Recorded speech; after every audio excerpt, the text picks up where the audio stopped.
Sabemos que Ele é fiel, sabemos que é o Senhor que está no comando das nossas vidas. E é justamente por essa tão grande graça, por esse tão grande amor, tão infinito amor, que nós estamos aqui para mencionar um pouquinho da nossa gratidão pelos cuidados do Senhor em nossas vidas, amém? Hoje nós temos a graça da presença do pastor Mauro. Seja muito bem-vindo, que Deus possa te honrar e te abençoar, amém? A igreja é pequena, é simples, o bairro é pequeno, é simples, mas a presença do Pai está na casa. Nós confiamos por fé que é o Espírito Santo que está à frente dessa batalha constante, dessa batalha espiritual, dessa guerra espiritual que vivemos.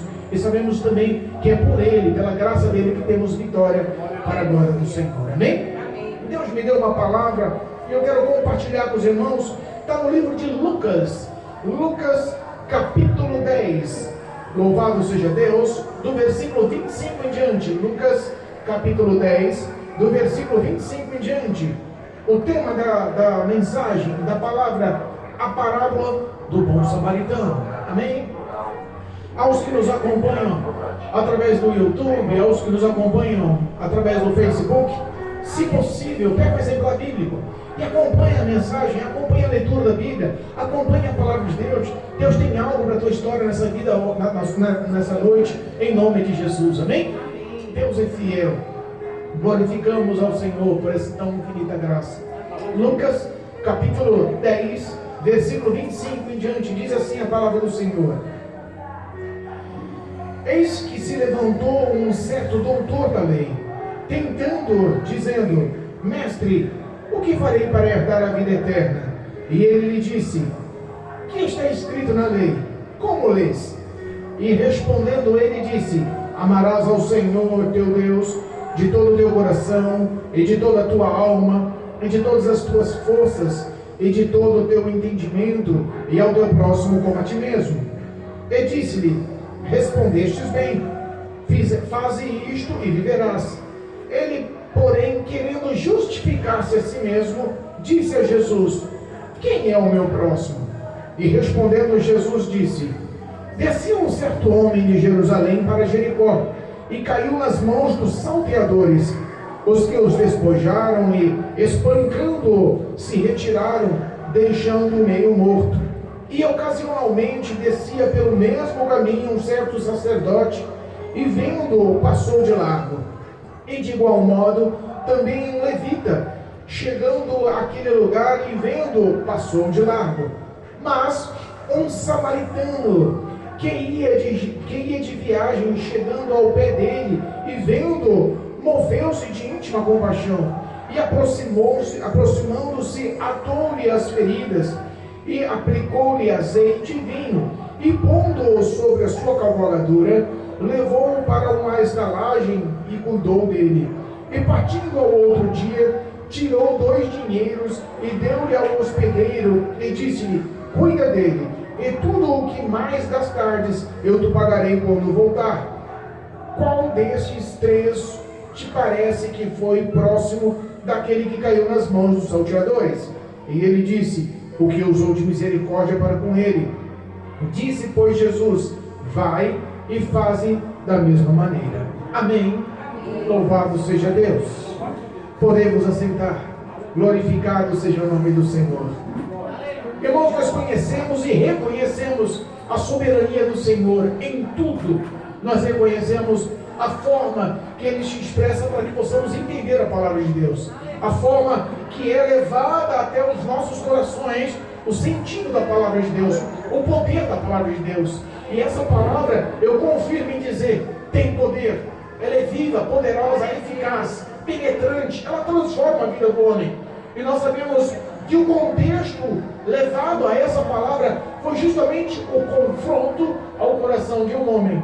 E hoje nos serve como grande ponto de meditação e, insisto, é extremamente pedagógica para que possamos entender se somos ou não cristãos, se somos ou não crentes, se estamos ou não como os discípulos do Senhor, se vivemos ou não esse Evangelho.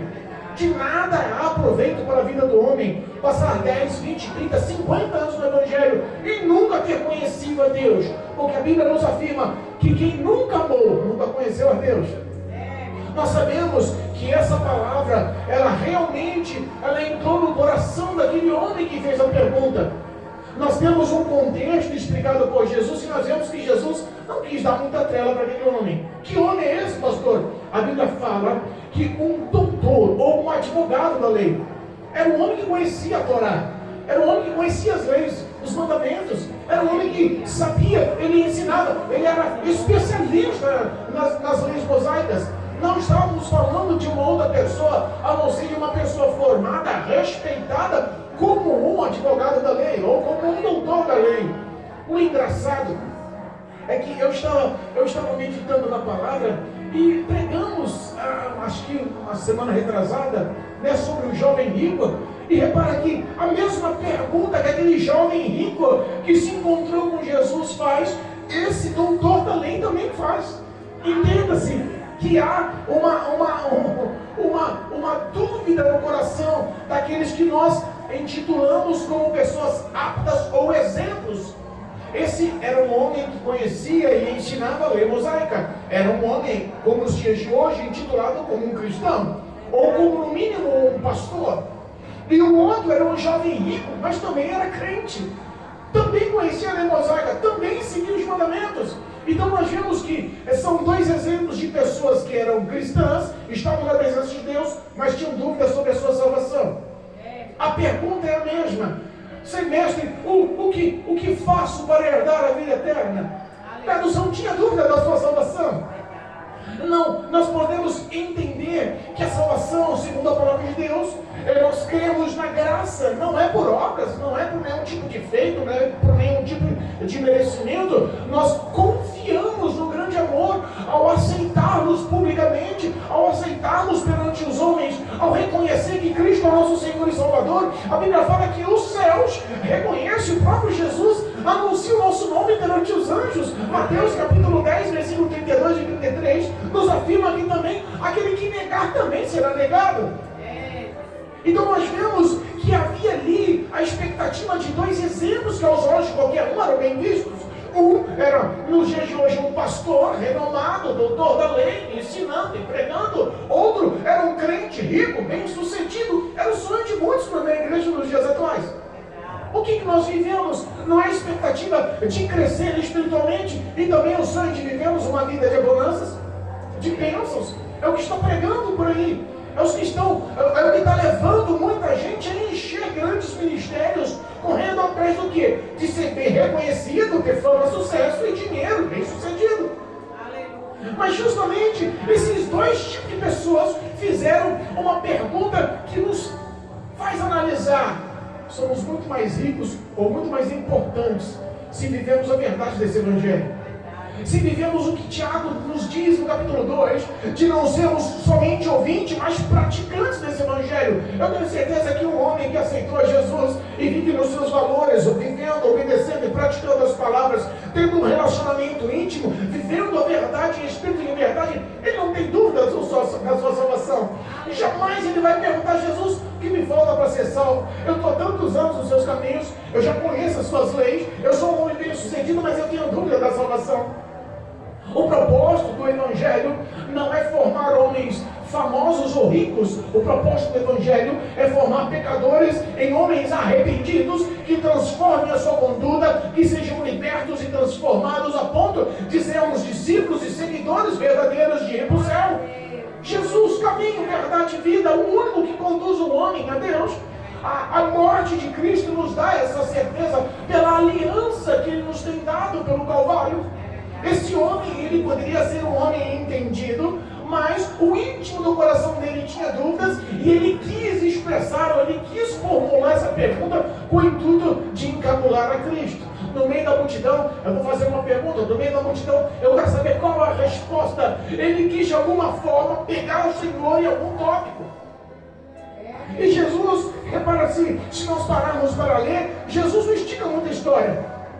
Mas alguém diz: você é doutor da lei, você conhece a lei, conhece os mandamentos, fala para mim o que você interpreta, fala para mim o que você entende da lei, como você lê a lei. E o resumo é um resumo aceitável, plausível, real. Ele responde o que ele mesmo já sabia. Repara que às vezes as respostas estão pertinhas e a gente que complica. E a gente que forma uma religiosidade tão intensa, uma espiritualidade tão intensa, mas às vezes o nosso raciocínio lógico de saber o que é certo e errado nos dá a resposta. Ele fala, como é que você interpreta a lei? Como é que você entende o que diz a lei? E ele fala, amarás, versículo 27, amarás ao Senhor teu Deus de todo o teu coração, e de toda a tua alma, e com todas as tuas forças, de todo o teu entendimento, e ao teu próximo como a ti mesmo. Agora responda. Jesus já conhecia os pensamentos dele, já conhecia o caráter, ele não estava ali à toa. E quando ele responde de forma correta, Jesus, curto e grosso, tá bom, faz isso, vai viver, vai ser salvo, vai para o céu, pratica a palavra. Agora responda. Nós estamos num contexto espiritual, para que nós possamos entender um pouquinho sobre o papel daquele homem. Ele conhecia a palavra, ele conhecia a fala, mas ele não honrava o Senhor de todo o coração. E isso está acontecendo com muita gente hoje, honrando ao Senhor da boca para fora. Os lábios glorificam o Senhor, as palavras são aplausíveis, mas o íntimo do coração está longe de Deus. Essa era uma verdade que às vezes nos traz um ponto de vista de sabermos, será que realmente amamos a Deus? Como nos dá os valores, os preceitos ou o caminho certo indicado para falarmos ou confirmarmos se amamos a Deus? Conhecer ao Senhor. Eu não consigo conhecer, eu não consigo me aproximar, eu não consigo me expressar se eu não tiver intimidade. Eu não posso falar que eu amo uma pessoa se eu vejo ela pela primeira vez. Eu só posso falar que eu amo aquela pessoa quando eu convivo com ela. O passar do tempo vai mostrar intimidade, conhecimento, proximidade. E com a Bíblia, e com o Senhor, e com a graça do Senhor é a mesma coisa. Não tem como alguém se expressar que ama o Senhor, que vive o Evangelho, que está na presença do Senhor, que se sente salvo no Senhor, se nem conhece a Bíblia, se nem conhece a palavra do Senhor, se não tem proximidade com a oração, se não tem intimidade com a oração, se não confia no relacionamento da oração, e se não vive, não conhece, não estuda, não medita, e não procura viver e praticar a palavra de Deus. Não dá para você confirmar que ama a Deus se você não conhece a Deus. Quantas pessoas você conhece? Se você chegar no teu trabalho hoje, no meio de tantas pessoas que se dizem ser e não são, que fala que é e não é, que diz que faz e não faz, pergunta para as pessoas que falam, quantas vezes, pergunta para as pessoas que trabalham com você, quantas pessoas aí conhecem e têm fé em Deus? Levanta a mão. Talvez se tiver 10 pessoas, as 10 vão levantar as mãos. Se tiver 100 pessoas, as 100 pessoas vão levantar a mão, dizendo que conhecem e têm fé em Deus. Mas responda, como pode a fé de muitos não ser provada com ação alguma, só num perfil de pecado, iniquidade e desobediência? Não tem como dizer que ama o meu Pai se eu só vivo em pecado e desobediência. Talvez nós temos que refletir como cristão se as nossas atitudes corroboram com as nossas falas, se as nossas ações corroboram com os nossos atos. Jesus, ele indaga Jesus mais uma vez, mas Senhor, mas quem é o meu próximo? Jesus falou, confirmou, você respondeu certinho, pratica o que você já sabe, viva a palavra, você entendeu, está no teu coração, pratica ela no momento diário, pratica ela na sua rotina, viva realmente o amor que você tem para com Deus e viva realmente o amor que você tem para com o próximo. Repare que o amor para com Deus, a religiosidade no coração daquele homem não negou, mas para o próximo ele indagou, quem é o meu próximo?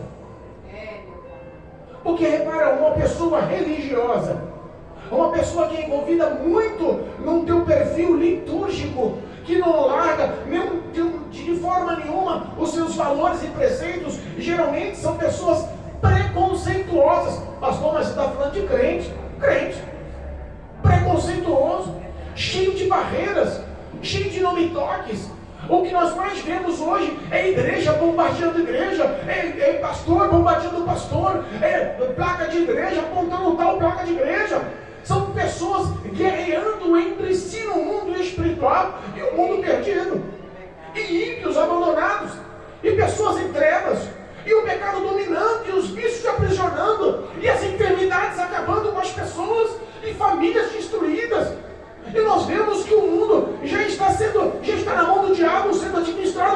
diabo, levando muitos ao inferno. E nós que devíamos verdadeiramente se colocar no papel de cristãos praticantes, tutubiamos em dizer, tutubiamos em falar, estamos em cima do muro, porque às vezes estamos pensando mais em nossa vida religiosa e não em nossa vida com Cristo. Jesus, quando ele pergunta, quem é o meu próximo, Jesus monta a parábola.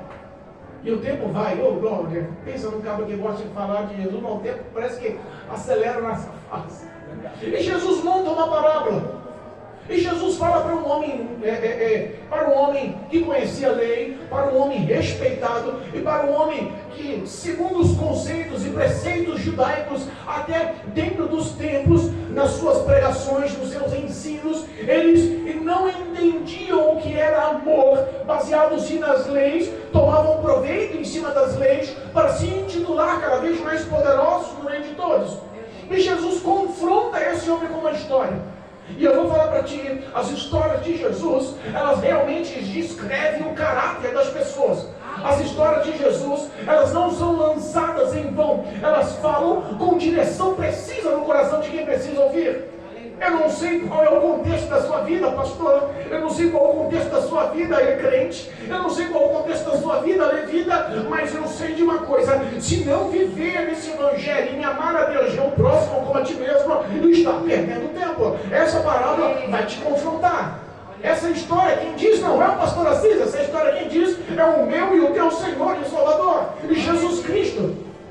Ele conta uma história expressa. Olha só, um certo homem descia de Jerusalém sentido Jericó, e no meio do caminho ladrões o cercaram, ladrões o confrontaram, o roubaram, levaram os seus pertences e também espancaram, mas de uma forma tão intensa que aquele homem ficou meio morto. Eu fico pensando nessa palavra, como é que Jesus formula uma palavra que nos dá tanto pânico na hora da crise? Meio morto, e é abandonado no caminho.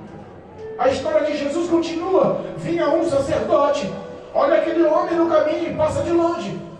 E a Bíblia nos confronta, dizendo que não era só um sacerdote, mas também um levita. Da mesma forma, vendo aquele homem caído, quase ou meio morto no caminho, também passa de longe.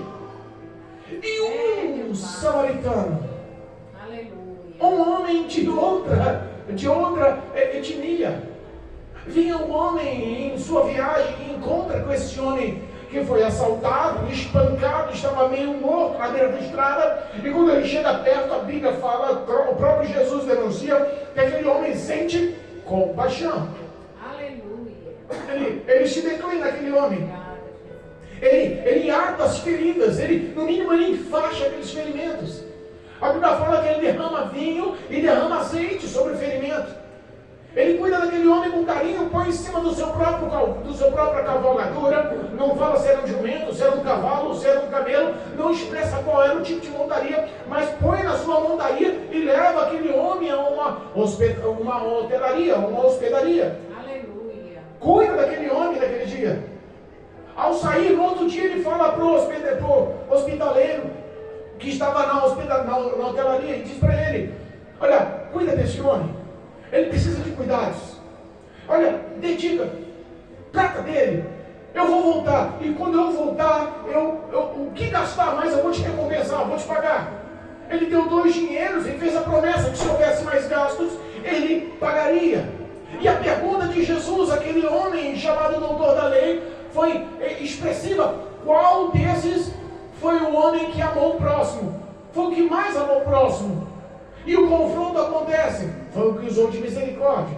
Ele podia falar, foi o nosso inimigo, foi o samaritano. Incrível, Jesus, como é que você monta uma parábola dessa e dá um exemplo do nosso próprio inimigo, do nosso irmão, de um povo que não anda nos nossos valores e preceitos. E Jesus começa a colocar um discernimento no coração do homem sobre o que é compaixão e misericórdia. Se nós fôssemos levar para o mundo espiritual, nós entender um pouquinho o que acontece nessa história ou nessa parábola sobre o mundo espiritual, nós podemos entender alguns caminhos que estão acontecendo em nossas vidas. Algo que está sendo rotineiro nas igrejas e muitos não estão enxergando. Pessoas que estão em Jerusalém, que numa versão espiritual representa a igreja, representa a casa do Senhor, representa refúgio. Estão saindo da presença do Senhor, estão saindo dos caminhos do Senhor, sentindo Jericó. Jericó era um local de delícias, de mananciais, de águas. A propaganda do significado da palavra Jericó era um local de bons perfumes. E às vezes as pessoas querem trocar um certo pelo duvidoso. Às vezes as pessoas estão nos caminhos do Senhor, mas enxergam que aquela rotina não está mais preenchendo, porque na verdade não se dedicou e não sabe, não conhece a Cristo.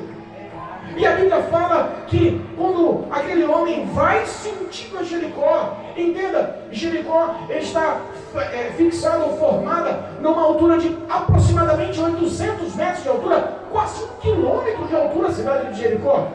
Baseado no nível do mar, a 800 metros de altura, Jericó está com base no nível do mar, está em torno de 260 metros abaixo do nível do mar. Então nós entendemos que olhando de cima para baixo, dá-se a entender que temos visão do caminho. Dá-se a entender que é fácil o caminho. Eu vou daqui para ali, é alto, eu sei para onde eu vou, ali não tem perigo. E é isso que está acontecendo hoje em dia. As pessoas estão saindo do refúgio de Cristo, saindo do refúgio do ministério, saindo do refúgio da palavra de Deus, achando que os caminhos que ela vai decidir andar são os caminhos que são bons. Mas lá em Provérbios nos lembra, se não me engano, capítulo 14, versículo 12, que há caminhos para o homem que parecem caminhos bons, direitos, mas são caminhos de morte. É o que aconteceu nessa história. Pessoas que acham que mandam na sua vida.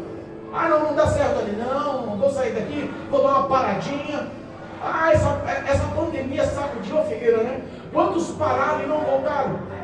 Mostrou quem era e quem não era. Nesse caminho, as pessoas parecem que conhecem o caminho, parece que o caminho é certo, parece que o caminho é seguro. Nunca calculam que pode acontecer algo contra ti. Nunca tentam ter um discernimento que nesse caminho pode haver adversário, que nesse caminho pode haver cilada, que nesse caminho pode ter algum tipo de armadilha. E é isso que acontece quando nós vivemos uma vida e uma conduta que nós se achamos aptos ou sábios em si mesmo, ou muitas das vezes quando seguimos o conselho de errados. 1 Coríntios capítulo 15, versículo 33, não vos deixe enganar, as más conversações corrompem os bons costumes. Quantas vezes nós ouvimos o que é certo e o que é errado? Eu costumo dizer que a Bíblia é uma inclusão de caminhos certos e também caminho errado, de homens que acertaram e homens que erraram. Nós temos os dois caminhos e sabemos a conclusão de onde andar, de como fazer. Aquele homem, no mínimo, ignorou as situações. Ele falou assim, eu vou sair de Jerusalém e eu vou sentindo o meu prazer, Jericó. Espiritualmente falando, ignorou os riscos e saiu dos caminhos do Senhor, saiu da vontade do Senhor. Espiritualmente falando, esses ladrões e salteadores não são outros a não ser demônios, guiados e dirigidos por Lúcifer, Satanás, inimigo da nossa alma. Às vezes eu falo e as pessoas falam, pastor, você leva muito a sério, essa história de ser crente parece loucura, esse negócio de ser crente parece que está numa batalha real, constante, diária, e está. Vivemos uma guerra espiritual, vivemos uma batalha espiritual, vivemos um confronto tão intenso, tão diário, que nós vemos isso nos cultos, nós vemos isso lá de fora dos cultos, nós vemos isso em nosso lar, nós vemos isso nas ruas, nos trabalhos, nas escolas, nós vemos na sociedade o quão travada e quão tensa está essa batalha espiritual. A política, a mídia e toda a sociedade parece que está andando no pecado, na iniquidade, e parece que está certo. Os valores cristãos, os valores bíblicos, os valores de Deus foram colocados em segundo plano. Nós vemos que a guerra espiritual está mais ativa do que nós pensamos. E eu insisto em dizer, o alvo da guerra, o lucro da guerra, a recompensa da guerra, entenda assim, porque não existe guerra sem uma recompensa, sem uma conquista. A recompensa e a conquista dessa guerra espiritual é a alma do homem. É a alma do homem. Este homem ignora, este homem, no mínimo, não segue bons conselhos. Este homem sai do refúgio de Jerusalém e no meio do caminho Satanás ataca. Você acha que o diabo tem dó? Você acha que o diabo tem misericórdia? Você acha que o diabo ele vai te entender, vai te compreender, vai te dar uma segunda chance? As pessoas pensam que tudo está no comando e no controle do que elas acham que é certo. Se cair na mão do inimigo, ele vai ter paciência. Não, eu sei que não, eu vou... Não, dá desculpa. E não é isso que acontece. Nós presenciamos famílias que estão afastadas do Evangelho, que desistiram de ir para a igreja só porque era distante. Hoje moram em frente e não conseguem entrar na igreja. Famílias que passou a vida inteira como pastores, como levitas, como diáconos, como presbíteros, que estão vivendo uma vida afastada, porque decidiu dar uma paradinha, decidiu dar um tempinho, porque foi confrontado, ou porque foi envergonhado, ou porque passou uma prova, ou porque passou uma perseguição. Não sou para isso não. Eu não vou ficar na igreja sofrendo nisso não. Esquecem do simples sermão da montanha no começo do ministério de Jesus. Quando vos perseguirem e mentirem e falarem todo mal contra vós, se sintam homem bem-aventurado. As pessoas não querem mais pagar preço. Imediatistas. Promessa tem que cumprir. Se prometeu hoje, tem que cumprir amanhã. Se não for essa realidade, eu não quero mais saber de estar na presença de Deus. Pensam que quando sair dos caminhos ou da proteção ou do querer de Deus, que o inimigo vai ter dor. Olha só a ação do diabo em cima desse homem. Olha a ação destes ladrões, salteadores em cima dessa vítima. Estava numa cilada, emboscada, escondido, aguardando. Satanás está ao derredor. Não pensa que você está longe da vista, não. Não pensa que você está isolado, está protegido, está numa redoma, numa bolha, que pode fazer o que quiser, andar onde você quiser, e que não vai ser afligido ou atacado pelo inimigo. Não é essa a verdade do Evangelho. Há ciladas no mundo espiritual. Há sim armadilhas no mundo espiritual. O que cabe a nós é rejeitar. Lembra de Daniel, Ananias, Misael e Azarias, levados ao reinado babilônico como escravos, foram tratados no palácio para ser conselheiros do rei Nabucodonosor, e quando forem oferecidos 3 anos tratados com comidas, bebidas e com todos os manjares que o rei participava, Daniel foi o primeiro a falar sobre os 4: não participaremos dessa comida, dessa bebida. Aleluia. Dai-nos para nós só legumes e água.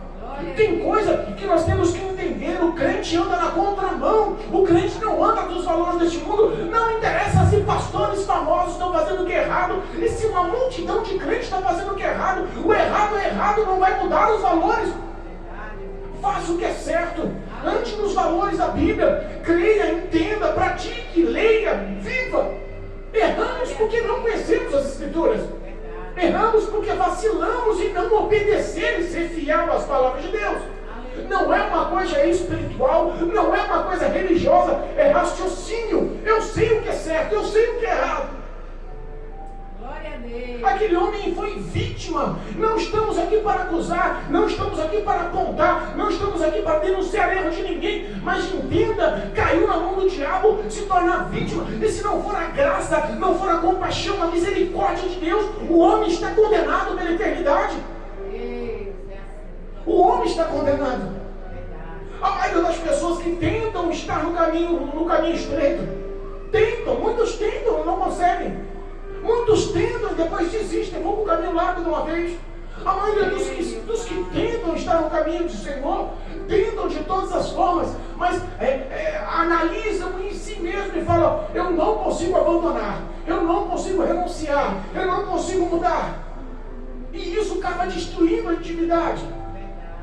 O diabo entra, ele não é educado, não é o Espírito Santo que bate a porta, abre a porta, deixa eu entrar, quero cear contigo, quero que você seja o meu filho, eu quero ser o seu Deus, quero fazer parte, quero ter intimidade, amizade, proximidade, quero mudar a sua história, quero te salvar, levar pela eternidade nos céus. Satanás não é educado, ele mete o pé na porta, arromba, se houver oportunidade, dá só uma brechinha. Não precisa 2 vezes. O estado que ele quer deixar o ser humano realmente é na beira do caminho, não no caminho. Realmente não é vivo, saudável, é meio morto. E em todos os sentidos, em todos os aspectos, em todas as variações das nossas vidas. Ele não vai atacar um setor, ele quer realmente matar, roubar e destruir. Mas também a Bíblia nos fala que Jesus Cristo ele veio para desfazer as obras de Satanás. Entenda, você não está só, ainda aos olhos do Senhor, lá no terceiro céu, lá no trono da glória, Ele que te escolheu. Às vezes a gente pensa, né? Virei crente na minha adolescência, na minha infância, nasci no berço evangélico, eu sou filho, criado, eu sou escolhido. É nada. Se Deus não te escolheu, meu filho, não vai para frente.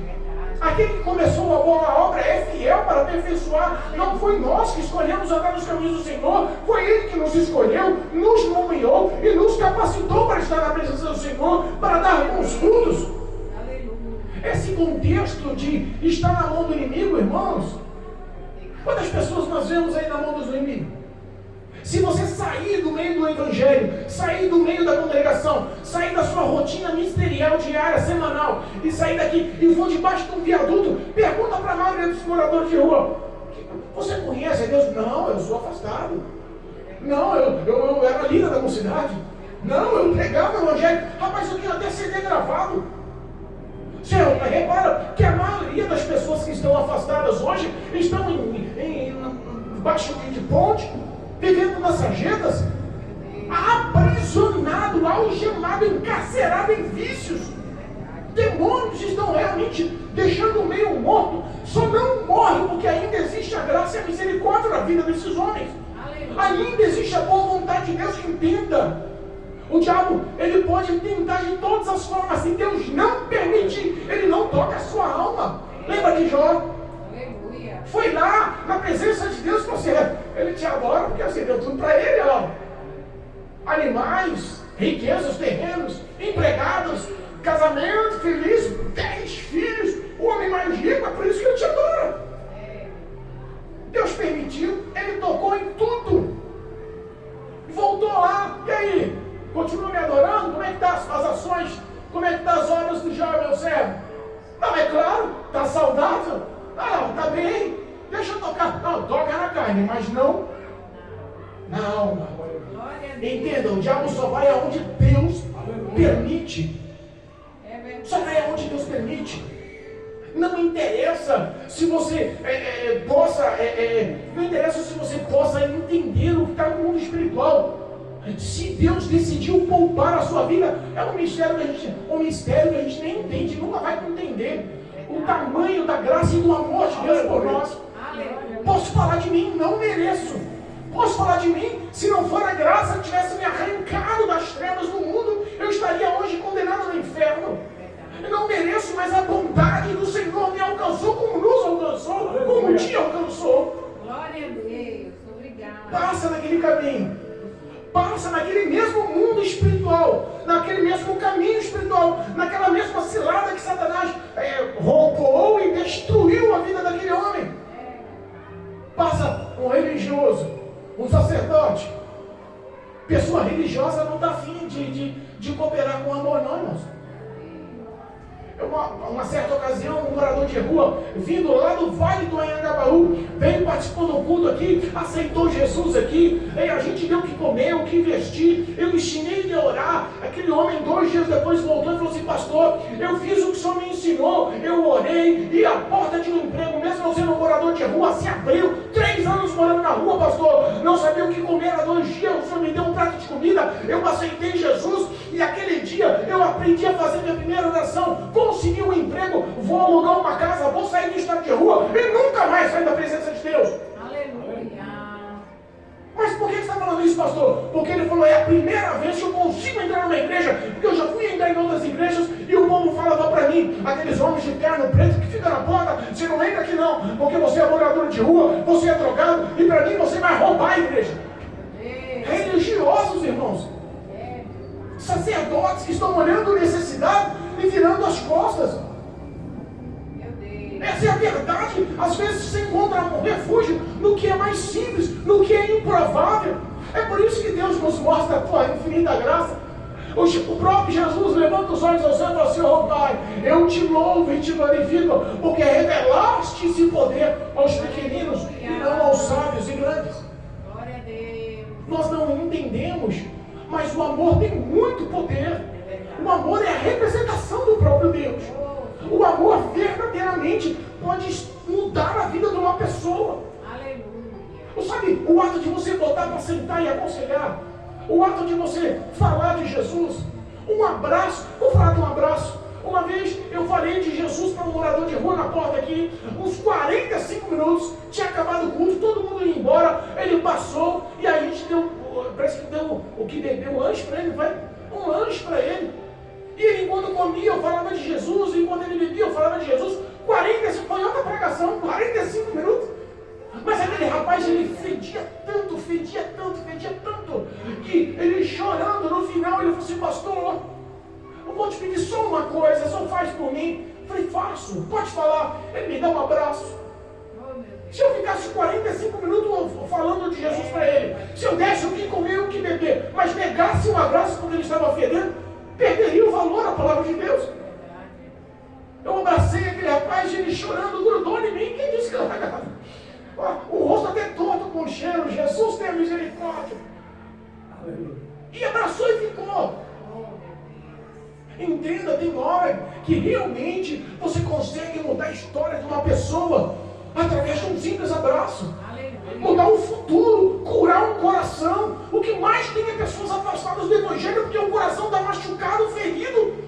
Porque se estendem no que é ruim e acabam deduzindo que todos são ruins. Mas o teu abraço pode mudar o caminho, pode mudar o contexto, pode mudar os pensamentos e sentimentos. Aleluia, meu Deus. O religioso vira as costas, não. Veio o levita. Espiritualmente, a gente entende que o levita são aqueles das leis. Né? O sacerdote é o religioso, e o levita é aquele que se intitula certinho. Quantas pessoas se intitulam maiores e melhores? Você já encontrou pessoas que você... Já aconteceu comigo. Eu fui convidado para pregar num grande ministério. Eu acostumado a pregar para meia dúzia de pessoas. Acostumado a pregar num bairro simples que é considerado comunidade, ou como antigamente falávamos, favela. Acostumado a pregar para meia dúzia de pessoas, falar de Jesus para o drogado, para o alcoólatra, para promíscua. Acostumado com essa rotina. Fui pregar numa igreja luxuosíssima. Pensa numa igreja grande, bonita. Os bancos tudo de couro aconchegado, o ar-condicionado trincando, o estacionamento particular. Tinha até manobrista com o pregador, vaga especial com o pregador. Eu gosto de carro, o cara vem com o pregador, vem o manobrista. Ô pastor, vou te conduzir o diácono vai te conduzir o pastor, deixa eu estacionar o seu. Não, rapaz, não precisa nada disso não. Simples. Deixa eu estar aqui na rua, não, tem uma vaga especial com o Senhor. Eu entrei na igreja, fiquei pasmo, uma igreja de mais ou menos uns 1000 membros, mas assim, o altar parecia uma coisa de filme, um espetáculo, os telões, sabe, aqueles conjuntos, back vocal, sabe, aqueles equipamentos de som, aquelas coisas de outro mundo, de outra realidade do pastor Assis. E no meio de tudo aquilo, umas pessoas não falavam com outras. Começou um culto, louvores perfeitos. Eu pensei, é um The Voice. Perfeito, ninguém errou. Maravilhoso. Os louvores de maravilhas. Quando eu comecei a pregar, Deus falou para mim: ali, ó, os louvores lindos, mas um não fala com o outro. A dirigente não fala com a irmã que faz o solo. A irmã que faz o solo não fala que faz, como conversa com as que faz o fundo musical. Os pastores estão cientes, mas não tem mais o comando. O pecado já dominou. Meu Deus. Os que se dizem maiores e melhores, às vezes passam por você, te olhando de cima para baixo. Te julgam pelas suas vestes. Te julgam pela forma de falar, pela tua cultura. Eu fui pregar numa igreja em Terra Preta, também uma igreja de um empresário, que quando terminou a pregação, nós saímos, estávamos no estacionamento da igreja, uma igreja particular, o estacionamento gramado, o pastor me convidou para almoçar, fui pregar num culto domingo de manhã, e aí ele perguntou: e pastor, e como é que é o seu ministério? Eu disse: não, pastor, lá é muito pequeno, muito simples, eu prego para drogado, eu prego para viciado, eu prego para traficante, prego para bêbado. Ele disse: sim, rapaz, eu não prego para esse tipo de pessoa não, esse tipo de pessoa não está nem aí com Deus, não vou perder meu tempo com esse tipo de pessoa não. não está afim de seguir nada não, se eu fosse você, eu desistia desse povo. Prefiro pegar para as pessoas mais cultas, formadas, curso superior, que tem um intelecto melhor e vai aceitar o evangelho. Essas pessoas eu abro mão. Meu Deus. Essa é a realidade, irmãos. Entenda. O único que é digno, o único que é merecedor de honras e glórias, realmente é um estrangeiro samaritano. O único que foi acolhido pela graça do Senhor a ponto de só de misericórdia. No mundo espiritual, o próprio Deus entende que é seu filho amado. Não há outro bom samaritano sobre a face da terra, a não ser Jesus Cristo, representado pelo Espírito de Deus, que realmente intercede com gemidos inexprimíveis por nós. O diabo tem dilacerado a alma de muita gente, mas o bom samaritano continua agindo de misericórdia, e a maior prova dessa graça, desse amor, dessa misericórdia, foi ser morto na cruz do Calvário. Foi realmente ter a sua carne dilacerada pelos pregos, pela coroa de espinho, pelos chicotes, pela lança. Às vezes nós não entendemos o que Cristo suportou. Nós vemos esse homem à beira do caminho, meio morto, assim, à mercê da situação ali. E não entendemos que o resgate desse bom samaritano, que usou de misericórdia, que atou as feridas, que deitou vinho e azeite, que cuidou. Sabe quem te resgatou? Jesus Cristo. Sabe quem te amou? Jesus Cristo. Sabe quem te amou antes de você o conhecer, vivendo no pecado, no erro? Jesus Cristo. Sabe quem te aceitou do jeito que você é e pediu para que você viesse andar nos caminhos a ponto de ele mudar a sua história, te limpar, te transformar, te fazer um grande homem na presença de Deus? Jesus Cristo. Ele é o bom samaritano. A Bíblia fala que o bom samaritano chega naquele homem meio morto. Ele ata as feridas. Eu imagino que ele deve ter passado uma faixa, derrama azeite e vinho. Ao nosso modo racional de pensar, talvez o vinho servisse para não inflamar. O azeite nós sabemos que pode ser posto em cima dos ferimentos para evitar a infecção. Nós sabemos que espiritualmente o azeite tem outras funções. O vinho representa o Espírito de Deus, a alegria da salvação. O azeite representa não só cura, mas representa alimento e também luz. Nós sabemos que Jesus, ele empenhou tudo o que ele podia para alcançar o nosso amor, o nosso reconhecimento, a nossa gratidão de sermos cuidados, achados e salvos pelo Senhor. Por quê, pastor? Pela misericórdia. Glória a Deus. Pela misericórdia.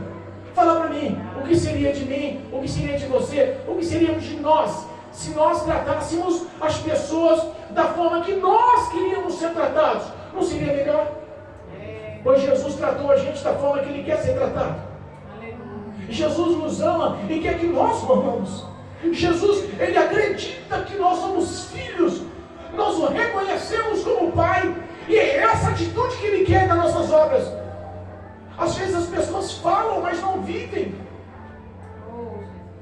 Às vezes as pessoas falam, mas não vivem. Jesus não só se dedica a cuidar na beira do caminho. Jesus, Ele leva para a hotelaria, para a igreja. Aleluia. Leva para a igreja. O resgate é lá na rua. E olha, um detalhe, a vaga na hotelaria. Sempre há vaga na igreja. Entenda, sempre há espaço na igreja. Sempre vai ter um pastor que ama, sempre vai ter um pastor que aconselha, sempre vai ter um pastor que intercede, sempre vai ter um pastor que ajuda, sempre vai ter um pastor que realmente está na presença de Deus. Às vezes a gente olha o erro de alguns e já te entula, né? A igreja não vale mais nada. Mas entenda, o bem é maior.